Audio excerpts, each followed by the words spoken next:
एक देश की इकोनॉमी को चलाने के लिए न सिर्फ देश की सरकार बल्कि देश के सभी राज्यों की अलग अलग फाइनेंशियल स्टेट को संभालने की जिम्मेदारी होती है, क्योंकि सारे राज्य मिलकर ही एक देश की जीडीपी का निर्माण करते हैं। और इसी प्रोसेस में जब किसी स्टेट को दिक्कत आती है तो वो केंद्र सरकार से कर्ज लेता है, जिसके न चुकाए जाने पर या लगातार कर्ज लेने से ये बढ़ता जाता है। इसी क्रम में वो राज्य कर्ज में डूबता चला जाता है। और इसी के साथ दोस्तों, आज हम आपको ऐसे ही कर्ज में डूबे 10 राज्यों के बारे में बताने जा रहे हैं। तो चलिए शुरू करते हैं इस वीडियो को और बने रहिए अंत तक। नंबर 1, पंजाब। पंजाब पूरे देश में सबसे ज्यादा धान पैदा करने के लिए जाना जाता है। पंजाब को देश का अन्न भंडार और रोटी की टोकरी भी कहा जाता है। देश के सबसे अमीर किसान भी पंजाब से ही हैं। फिर भी पंजाब सरकार देश की सबसे ज्यादा कर्ज में डूबने वाली सरकार में शामिल है। 5,77,829 करोड़ रुपए के आसपास जीडीपी रखने वाला पंजाब के पास 2,11,580 करोड़ रुपए का कर्ज है। पंजाब के पास 5 नदियों द्वारा सिंचित होने वाली उपजाऊ जमीन है। सड़कों से लेकर रेलवे, हाईवे, यातायात तक सब कुछ पंजाब में अवेलेबल है। पंजाब की इकोनॉमी विकास दर काफी अच्छी रही है। दोस्तों, पंजाब भारत का सबसे समृद्ध राज्य माना जाता है और 2005 के बाद से स्टेट का विकास मानो थम सा गया है। पंजाब पर कैपिटल इनकम 15,30,061 रुपए है, लेकिन इसके बावजूद भी पंजाब की सरकार देश में सबसे ज्यादा कर्ज में डूबने वाली सरकार है। नंबर 2, केरल। केरल भारत में 11वीं सबसे बड़ी इकोनॉमी है। केरल पर कैपिटल इनकम 2 लाख के आसपास है। तीनों ओर से समुद्र के घिरे होने के कारण केरल में कृषि के अवसर कम है, लेकिन मैन्युफैक्चरिंग फील्ड में केरल ने बहुत प्रोग्रेस किया है। आज 60% केरल के लोग इंडस्ट्रीज और मैन्युफैक्चरिंग में रोजगार पा रहे हैं। इसके अलावा मछली पालन भी केरल के मुख्य उद्योगों में से एक है। कोरोना महामारी के कारण दोस्तों, केरल का कर्ज भी काफी ज्यादा बढ़ गया है। पिछले कुछ समय के दौरान केरला की इकोनॉमिक पर अंकुश लगा हुआ नजर आ रहा है, जिसकी वजह से राज्य पर लगातार बढ़ता कर्ज भी है। केरल पर फिलहाल 3.73 लाख करोड़ रुपए का कर्ज है। वहीं इसकी जीडीपी जल्दी 10 लाख करोड़ के आंकड़े को पार करने वाली है। नंबर 3, उत्तर प्रदेश। उत्तर प्रदेश कर्ज में डूबी राज्यों की सूची में तीसरे स्थान पर है। उत्तर प्रदेश की इकोनॉमी भारत में 5वीं सबसे बड़ी इकोनॉमी है। पूरे देश में इस्तेमाल होने वाले अनाज का 20% अकेले उत्तर प्रदेश के किसान उगाते हैं और देश में सबसे ज्यादा जनसंख्या इस राज्य की है और इसकी पर कैपिटा इनकम बस 65,000 ही है। इस देश में कृषि के अलावा मिनरल्स से बड़ी मात्रा में उपलब्धि होती है। यूपी के मिर्जापुर के आसपास कोयले की खान है और साथ ही सिल्का, लाइमस्टोन, जिप्सम ऑक्साइड जैसे धातु भी यहाँ भरपूर मात्रा में पाए जाते हैं। राज्य में कई जगह थर्मल पावर प्लांट और हाइड्रो पावर प्लांट लगे हैं, लेकिन काफी ज्यादा जनसंख्या होने के कारण देश में बिजली की भारी कमी रहती है। उत्तर प्रदेश की जीडीपी 14.50 लाख करोड़ के आसपास है, लेकिन इस राज्य पर कर्ज भी बहुत ज्यादा है। हाल ही रिपोर्ट के मुताबिक उत्तर प्रदेश सरकार पर 6,11,000 करोड़ का कर्ज है। इतनी बड़ी संख्या में कर्ज चुकाना उत्तर प्रदेश के लिए बिल्कुल ही आसान नहीं है, लेकिन सरकार द्वारा राज्य में पर्यटक विभाग को तेजी से बढ़ावा दिया जा रहा है, जिससे इसकी अर्थव्यवस्था और मजबूत हो रही है। नंबर 4, आंध्र प्रदेश। आंध्र प्रदेश भारत के दक्षिणी पूर्व छोर पर स्थित एक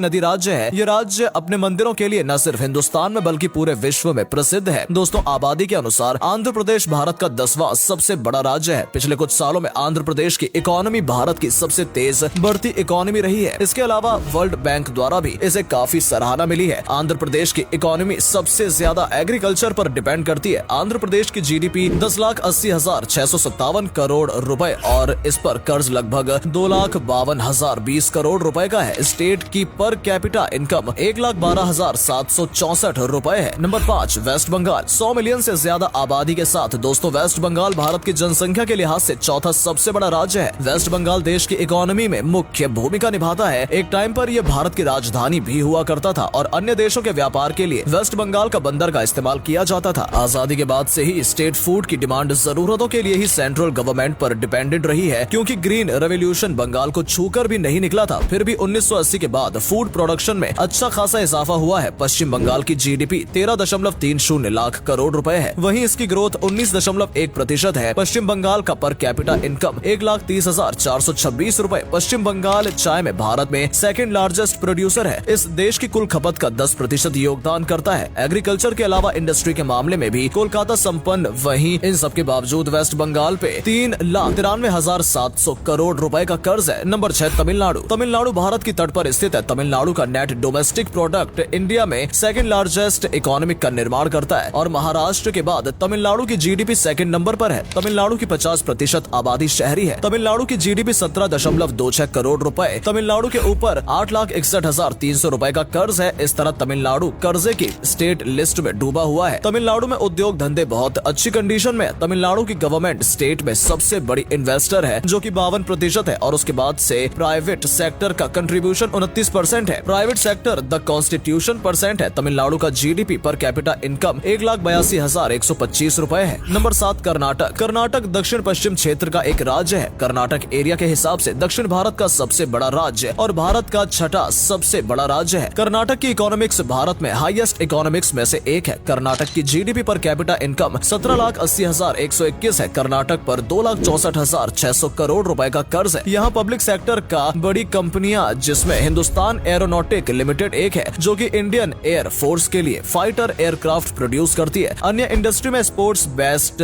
laboratory Bharat electronics limited, Hindustan machine tools है। यहीं पर भारत की स्पेस एजेंसी इसरो का हेडक्वार्टर बना हुआ है, जहां लगभग 20,000 लोगों का रोजगार प्राप्त है। इसके अलावा यहाँ पर बहुत ही नामी गिरामी कंपनियां फल फूल रही हैं। यहाँ की साक्षर दर 75% तक है। ये राज्य निवेश और निर्यात दोनों के मामले में भारत के प्रायुधिक क्षेत्र में आगे है। ये पश्चिम में अरब सागर से घिरा हुआ है। बेंगलोर को भारत की सिलिकॉन वैली भी कहा जाता है। नंबर 8 गुजरात। दोस्तों, गुजरात की विकास की गाथा आज पूरी दुनिया देख रही है। गुजरात भारत के पश्चिमी राज्य में से एक है। ये स्टेट इंडस्ट्री आधारित स्ट्रीट है। आजादी के बाद भारत में सबसे पहली सूती कपड़ा मिल सूरत में खोली गई थी। दोस्तों, आपको जानकर हैरानी होगी कि गुजरात भी कर्ज में डूबा हुआ है। गुजरात के ऊपर वर्तमान में 3 लाख करोड़ से ज्यादा का कर्ज है। गुजरात सर्विस सेक्टर में भी डेवलप स्टेट है, जहाँ पर काली मिट्टी पाई जाती है। इसकी वजह से यहाँ पर मूंगफली की खेती बहुत ज्यादा होती है। यहाँ पर 20% लोग एग्रीकल्चर इंडस्ट्री पर निर्भर हैं, तो वहीं पे 45% रेवेन्यू इंडस्ट्रीज के जरिए जनरेट हो रहा है। दूध उत्पादन के मामले में ये देश पूरे भारत में नंबर 1 पर आता है। वर्तमान में गुजरात की जीडीपी 17.01 लाख करोड़ रुपए है। नंबर 9 राजस्थान। अमूल्य धरोहर और ऐतिहासिक संस्कृति को संजोए ये देश कई मामलों में नंबर 1 पर है। राजस्थान मिनरल में समृद्ध देश है। एग्रीकल्चर, माइनिंग को टूरिज्म जैसे सेक्टर राजस्थान की अनामिका घर है। राजस्थान कई मामलों में भारत का नंबर 1 पर है। राजस्थान में सोना, चांदी, sandstone, limestone, marble rock for school, copper only night cake खदान लंबी संख्या में है। राजस्थान भारत में अब रिक्वायरमेंट का सबसे बड़ा प्रोड्यूसर है। भारत में जितना नमक पैदा होता है उसका 10% हिस्सा राजस्थान से आता है। राजस्थान थार मरुस्थल, यहाँ नेचुरल गैस पेट्रोलियम की अपार संभावनाएं हैं। यहाँ सोलर एनर्जी कंज्यूम की जाती है। एग्रीकल्चर में गेहूं और बाजरा जैसी फसलें उगाई जाती हैं। राजस्थान की जीडीपी 29,124 करोड़ रुपए है। वहीं राजस्थान पर 3,13,460 करोड़ रुपए का कर्ज। राजस्थान का पर जीडीपी कैपिटल इनकम 1,16,855 रुपए है। यहाँ जीडीपी में 44% एग्रीकल्चर और 8% इंडस्ट्रियल सेक्टर का है और सर्विस सेक्टर 47% कंट्रीब्यूशन है। अगर आप असली भारत की सैर करना चाहते हैं तो एक बार राजस्थान की सैर जरूर करें। लेकिन दोस्तों, फिर भी राजस्थान सरकार पर 4,10,000 करोड़ का कर्ज भरा है। नंबर 10 तेलंगाना। दोस्तों, तेलंगाना को भारत का सबसे नया राज्य बनने का दर्जा प्राप्त है। 2014 में तेलंगाना राज्य का गठन हुआ था और अब से कम समय में तेलंगाना खुद को सबसे कर्ज वाले राज्यों की सूची में शामिल कर चुका है। तेलंगाना सरकार पर वर्तमान में 2.5 लाख करोड़ रुपए का कर्ज है। अगर बारिश अच्छी होती है तो किसानों को लाभ होता है और कम होती है तो किसानों को भारी नुकसान झेलना पड़ता है। यहाँ पर सबसे ज्यादा चावल की खेती की जाती है और कपास, गन्ना, आम और तंबाकू की पैदावार तेलंगाना में की जाती है। अच्छी बात है कि तेलंगाना में सर्विस सेक्टर और इंडस्ट्रियल सेक्टर तेजी से अपने पैर पसार रहा है। बहुत ही कम समय में तेलंगाना में टैक्स और इंडस्ट्री और टू मूवी और सॉफ्टवेयर इंडस्ट्री नेपाली है, जिसके राज्य के युवाओं को काफी फायदा भी मिला। 9.78 करोड़ HDP के साथ देश की अर्थव्यवस्था को मजबूत करने में तेलंगाना मुख्य भूमिका निभा रहा है।